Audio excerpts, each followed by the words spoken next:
This took place when I was about 10 years old. My mom had rather quickly filed for divorce, but she only had a part-time job and made very little money. So finding a place to stay that was affordable and available immediately was tough. A friend of hers told her that she and her husband had a little mobile home that was currently sitting empty, and we could rent it out practically for free until we figured something else out. I immediately did not like the house.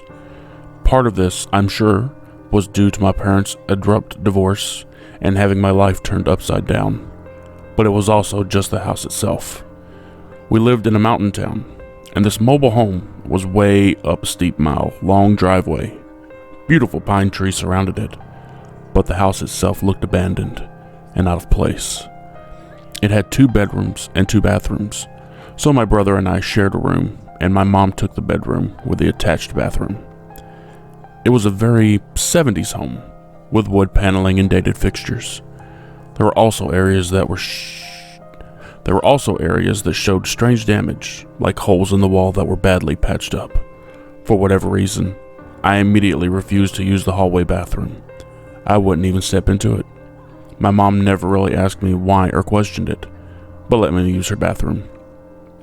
Anyway, my mom was gone a lot, trying to find whatever work she could, so I would be home alone a lot after school, and on the weekends. Each time I received the 911 call, I was by myself. My mom always told us not to answer the door, but we should always answer the phone in case it was her.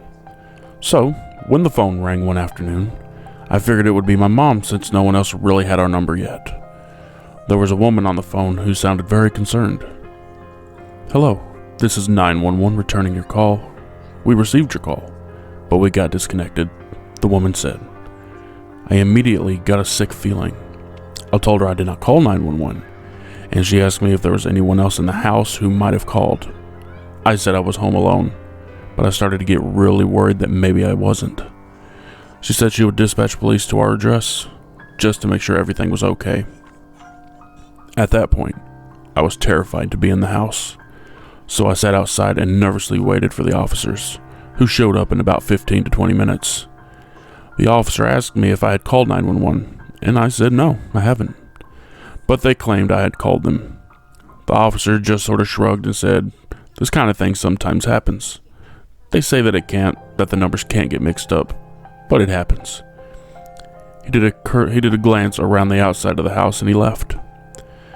I tried to convince myself that the officer was right. It was just a mix-up. And hopefully whoever did actually call, they got the help they needed. About a month later, the same thing happened. I got another phone call from 911 saying that they had received a phone call from my number. I told them again that it must have been a mistake. The woman on the phone scolded me a bit, telling me that 911 wasn't something to play around with, and I was preventing people from getting help. She didn't dispatch any police this time. Again, I was really worried that someone else was in my house, so I cautiously checked and made sure all the doors were still locked. I don't know why, but I always kept the hallway bathroom door closed, maybe because of the eerie feeling I got from it as I was checking the house. I just knew someone was in that bathroom. I was terrified.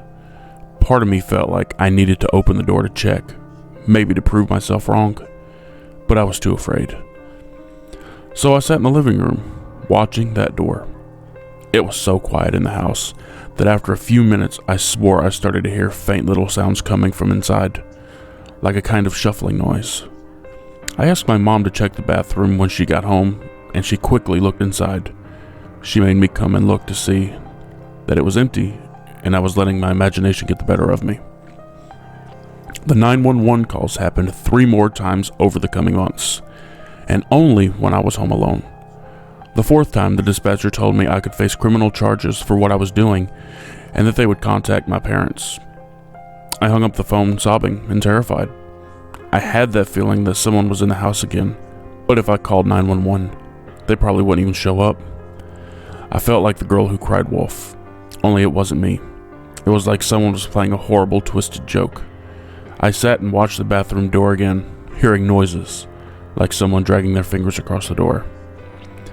I decided my mom was right. and I was probably just letting my imagination get the better of me. I decided to try and leave the bathroom door open so I wouldn't get so freaked out by the thought that someone was in there. Then I got the 5th 911 call.